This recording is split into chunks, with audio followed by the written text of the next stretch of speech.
여러분 안녕하십니까? 계속해서 원주에서 전해드립니다.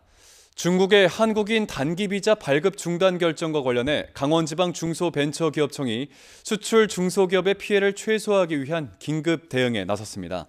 우선 중국 비자 발급 중단에 따른 중소기업의 애로 접수센터를 긴급히 운영해 기업들의 애로사항을 실시간으로 파악하고 이에 대한 지원 방안을 관계부처와 신속하게 검토해 시행하겠다는 계획입니다.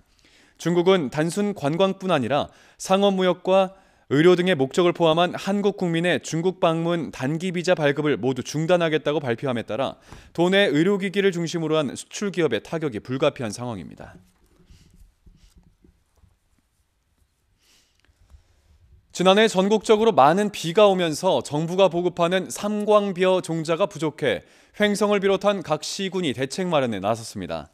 횡성군 농업기술센터에 따르면 올해 강원도 삼광벼 종자 부족분은 횡성이 25톤, 춘천, 화천, 홍천 19톤 등 44톤에 이르고 있습니다. 특히 횡성 특산품이기도 한 어사진미가 삼광 품종이어서 농가의 걱정이 커지자 정부 보급종 외에 횡성 농협이 수매한 삼광벼 종자를 보급하기로 했습니다. DNA 검사를 통해 순도 100%의 삼광벼를 거르고 발화율 등의 실험을 마쳤고 농가의 신청을 받아 판매에 나설 예정입니다.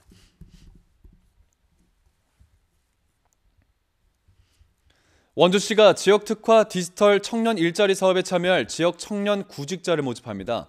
지역 주도형 청년 일자리 사업은 지역에 특화된 미래 산업과 관련된 일자리를 찾아 청년 구직자들에게 제공하고 기업과 청년들에게 인건비와 자기 개발비 등을 지원하는 사업입니다.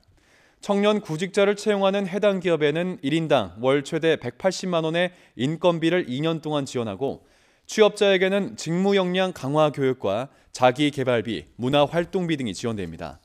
원주시는 청년 구직자 모집에 앞서 관내 11개 기업을 지역 특화 디지털 일자리 기업으로 선정했습니다.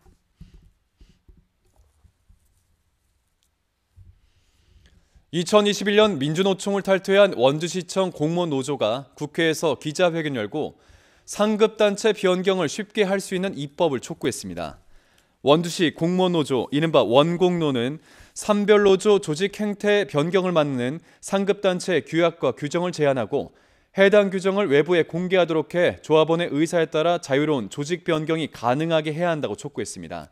반면 전공노는 조직 변경 권한이 없는 당시 원주시 지부가 전공노 단협 노하우나 회계 등의 취득을 위한 꼼수를 강행했다며 전공노 탈퇴 무효 소송을 이어가겠다고 밝힌 상태입니다. 1심에서 패한 전공노는 최근 항소해 2심 재판을 앞두고 있습니다.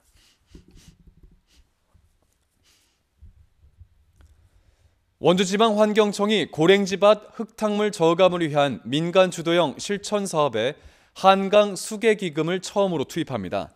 이번 사업은 고랭지밭 경사도 완화를 위한 계단식 밭 조성과 생분해성 야자섬유를 활용한 고랑댐 보급, 하천의 흙탕물 유입을 방지하는 생밭두렁 조성 사업 등으로 모두 5억 8,500만 원이 지원됩니다. 환경청은 또 현재 8개 시군에 있는 맑은 하천 지킴이를 확대하고 마을별 하천 탁도 모니터링단까지 추가로 구성해 주민들이 직접 수질 측정을 하는 등 주민들의 참여를 보다 활성화하겠다는 계획입니다.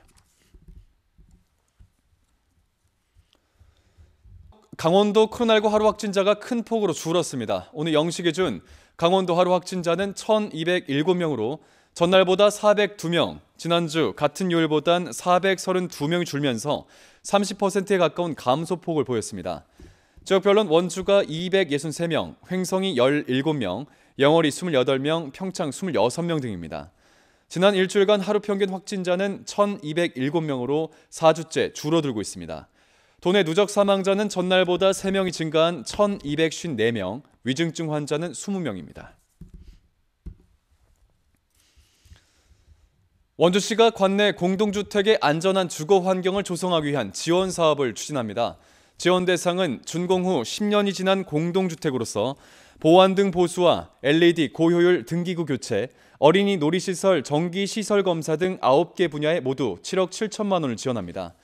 보안 등 전기요금 지원은 준공 시기와 관계없이 모든 공동주택에 지원됩니다. 지원 신청은 다음 달 27일까지 원주시청 주택과에서 할 수 있겠습니다. 뉴스를 마칩니다. 고맙습니다.